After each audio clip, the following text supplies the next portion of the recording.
reproduce itself kind of electrically. For the space of 16 walls, we had 9 of the electric sheep eels, but they did not sleep.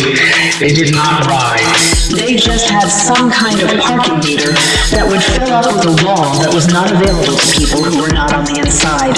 But if you were outside it was clear and present, and you could not pass it. So there was no way to get inside anyway. There was no real concern about something happening that was not on the menu, because it was all on the menu outside that wall. We had 6 friends that didn't like those receiverships that they got placed into. So we had to sneak into their laundry in the middle of the night and plant illegal Lonzetti and plant illegal lasagna that was even more illegal. And then we had tracked of it. And then this one guy on the outside, he had to put it in. He had one of those Bluetooth things that could track across town. And he used an Apple computer to follow that service. So when we went down there and reduced our own apprenticeship, we didn't have what you saw. We didn't have the kind of spikes that would grin out of the sewer plankton. So we used kind of it was a worm-shaped fungus that would shimmy its way up. And when it did, we knew that that was how they found it originally. Because when it wasn't inside the skin, it was like looking from the outside in. And that's why we didn't know the wall was there. But this small kind of worm, it didn't crawl up because it didn't have the ability to crawl. It could only wriggle, but in its wriggling and through its wriggling actions, it's like placed inside the structure shift, and it shifted up and it shifted down. But in the meantime, it managed to ascend in terms of its elevation to higher levels of dirt and filth. And that's when it began to use. It doesn't quite smell, but it uses certain chemical receptors on its skin to perceive the presence of certain amino acid compounds that were present in the soil. And when it found that it knew it was time to spawn, and it does not lay eggs, it sporulates like ferns. And unlike ferns, it is a worm. So it has a lot of its bases covered, and it has a lot of its trebles exploded.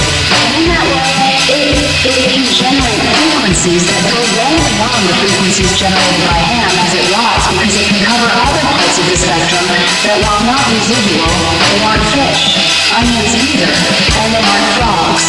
They aren't coffee. They aren't ducklings. They aren't small crayon drawings of sinks and toilets. There is a yarn and there is a yarn. And if you can yarn the yarn, then you get none in time, but 6. And then, if you're a gnarly yarn salesman, then you can bird 5. But with 5 bird comes seed hole, and with 5 bird comes seed grin. And with 5 bird comes scene peregrination, and the scene cannot begin to percolate until the popsicle percussion has begun 6 and 7 and 8 and 9, because we have numbers that go 5 and 2. And so when birds come, they don't see what each sees. And when birds come, they don't see what each eats 7. And much would a bird occur word, at which bird does a word occur, and occur words. Current words made from the cheese of snails do not taste as bitter as the salt made from the sea of words, and the word of seas, and the word of seas, and the word of the seas, and the word on the streets is that if you see salt in the sea, then the slug will dissolve. And we had slugs that dissolved in wood and wooden plates made of sticks that we stuck together with steel spikes, and we soldered it in there with glue guns and glue grenades. We piled 5 and we piled 4, and we had a pile of 5 and 4, but it was not 9, and we were 8,910. But we didn't call it 687 and 10, 9, 11, 12. And on the day of 642, we observed a refilament inside a star wand, and we grasped that wand. But it burnt our hand, and we spat out our hand. But it burnt our hand, and we spat out our hand. But it burnt the wand back into a pile driver. And we drove that pile 6, and we drove that pile 7. But 7 and 2 were not along for sale. And we didn't go out, and we didn't get it as quickly as we originally had perhaps intended. And we didn't intend perhaps as quickly to be as much original as it so rapidly did. And while we were rapidly originating all of the origami art that we placed inside our pedestal, we lost the podium in a drawing bed that we did on a sculpture. And while we didn't know which wall was all, and we saw all walls that were not but some, and did in each reductive component therein contained an entirety of the whole. So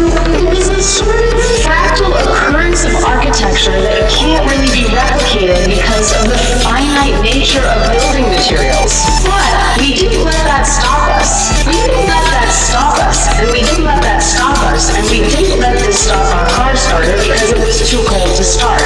And so we needed a jumping cable, and we needed a crawling wire, and we had 6 coaxial lice removal strategies that, while not effective, were certainly cheap. And so we had the CFO was really pushing these strategies while the C2 was saying that we might as well just burn the money because it wasn't going to solve the problem. So it really didn't matter how much cheaper it was because it's like, get a 6-pack of mice and then mailing it to the Pope would be cheaper, but it still wouldn't help the company is what the man said. But he was voted down, and then a year later, everything in the company was sold off for scrap and he called on the guy that did it saying this is your fault. But he had quit a long time ago because he was forced out by the board. But before they can effectuate on the order, he had actually filed an OSHA complaint and filed it with a monkey, and he filed it with a donkey zebra. And that wasn't, it turned out, the right parties. They didn't have what the legal crew called standing to discuss that sort of thing. And they didn't have what the finance crew called sitting. So they were really sold in that regard. They didn't have enough wall planks, shore planks, weasel planks, dumb planks, or wonkings, and they didn't have the order to mine the strip procedure, or is how they used to talk about it. But now on mail, you just talk about it. But now on mail, you just write ore, and they know that you mean Oregon. And if you don't have the Oregon, they let you can actually rent one from the Jesuits who sell organ rental franchises. You can't buy the organs directly, but you can buy a franchise right to this organ rental place. And what some rich people do, much to my chagrin, is that they will buy the franchise and they will never then sell any. And they'll just keep all the organs, and then they replace themselves one bit. A spleen here and a gallbladder there. And next thing you know, they are a giant spider monster with 19 legs. And it just spins like a wheel and it never lands. And inside the middle is just this big stomach, and it's always angry and it never is full, and it needs to feed and feed and feed. And I have to ask, what is the point of a thing like that? And should we really be funding it with taxpayer money? And should we really instead, if we could just make taxpayers with taxpayer money, then the money would shoot up exponentially, and what they're trying to do instead is to get these kind of spider wheels going with a bunch of Frankenstein out gallbladders. And I don't feel quite comfortable with it on account of the reasons that I provided and reasons I have not provided. I never set out to provide you with an account of every reason ever for every single thing I think or do. And it's such an exhaustive list. It would take up all of the finite time I have on this planet, and it would not edify you in the way that I think you believe it would. What you think it would do and what it would do are not the same. You don't know enough about it, frankly, to have so strong of an opinion. So the energy you are coming at me with is really off-putting depressing. It depresses me. It depresses me. It distresses me. It depresses me. It distresses me. It distresses me with depression. The only thing I see about all this stuff is that you are swirling in the center of it like the eye of a tornado cane.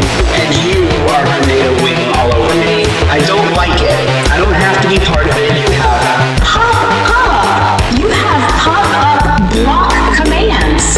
Everyone says, put it on the chain block. But I think they're on the wrong block because I wrap them in chains and I scrap them in my NATO jeans and I scrap them in my big old worn downs. I lay them down flat by walking funny.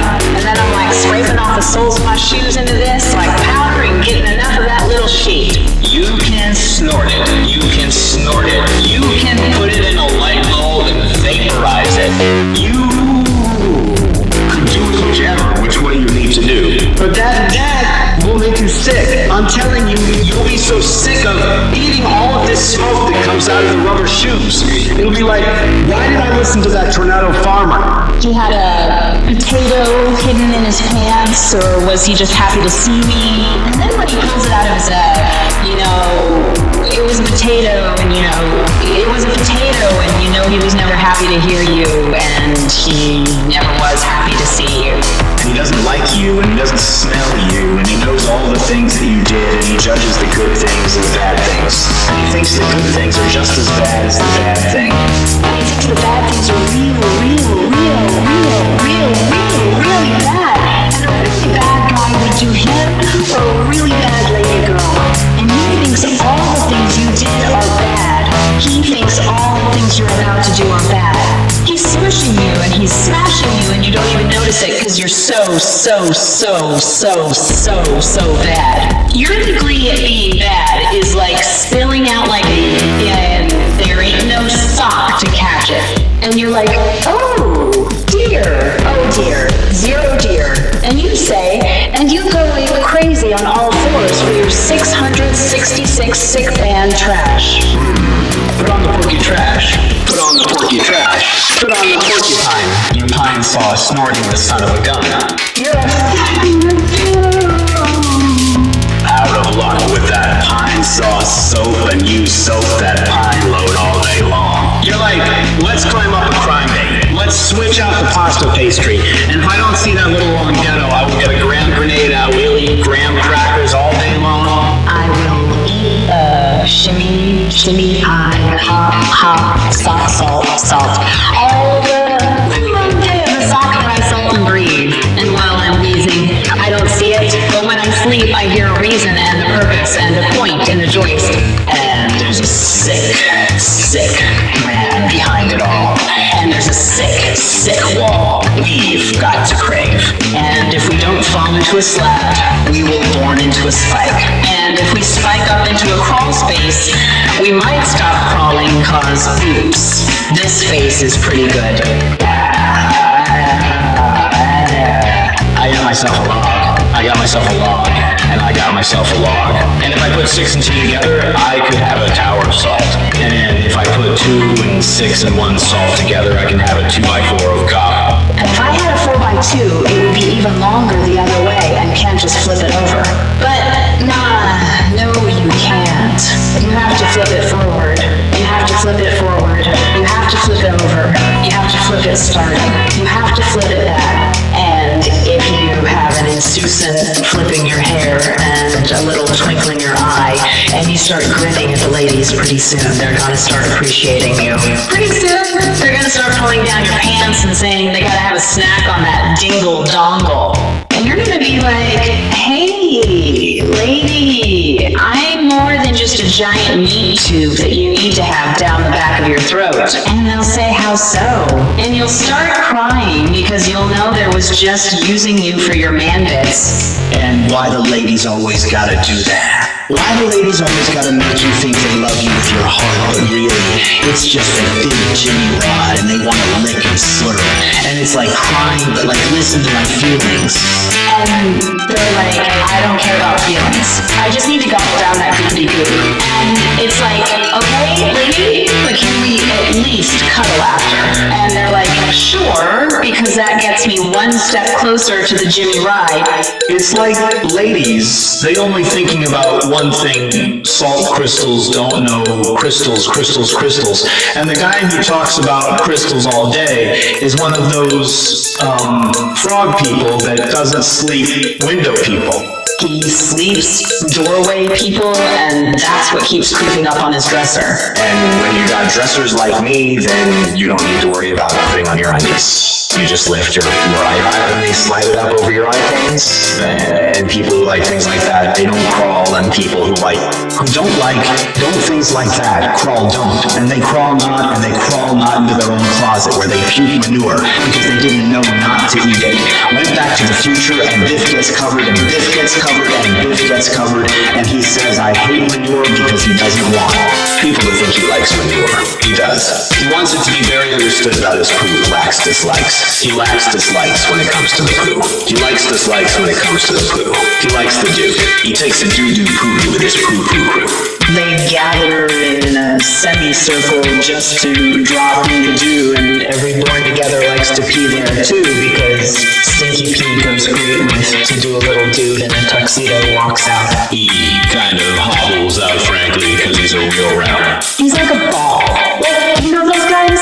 It was in what Yoshi's Island island or something, and they were like funny little guys with big red noses in it, like a ball suit. That's what this guy's like. And he's beeping around in this little guy who walks in this funny suit, and he's got, he doesn't have a big brown nose, but he's funny and wobbly and wobbly and wobbly and really, like, can roll too. And he rolls like it's a gymnastics trick, but he's not like Simone Biles. He sucks at gymnastics, but he's good at rolling. And it's like if gymnastics was just rolling, he might be pretty good, but we all know that's not what it's about. But here's the catcher kicker. He's not coming in here saying that he's a gymnast, and he's like, flake away. Flake away. I ain't coming here to tell you nothing. I ain't starting or stopping or beginning or ending. I'm just thinking about my business and all the different kinds of things that develop from that line of business. Well, I question you because I don't begin to think or do or spray. And he did spray, though. So he was kind of lying because while he said he didn't spray, it was just spraying, and people did get covered in it because they backed away. But at first they did get damp, and they're like, sir, this is not the appropriate place to spray your cares into the earth or onto the sea. And he's like, I don't care. Earth nor sea. The sprays through the air is what the part I'm interested in, and what the spray of lights on is that. Things, business. And I'm like, that's a hell of a fine way to tell everyone you're gonna get all over them because you're in. You're out because the pee that you got in your bladder and the pee that your toilet has. And it can't be the same thing at the same time. The pee flying down your urethra creates a bridge between the inside and the outside of your body. And that's a glorious sacred thing, and you're profaning it by catching it in jars and pouring it on suspected people on highway overpasses. Unsuspecting people, suspected people, pouring it on people that do suspect, pouring it on people who are unsuspectable. The urine gets in all the places, it gets on all the people. It really doesn't matter who you say. You're gonna pour it on because they don't have little thought bubbles floating over their head describing their inner lives to you. But you persist in your delusion that you can understand the minds of strangers simply by examining their face and having a gut reaction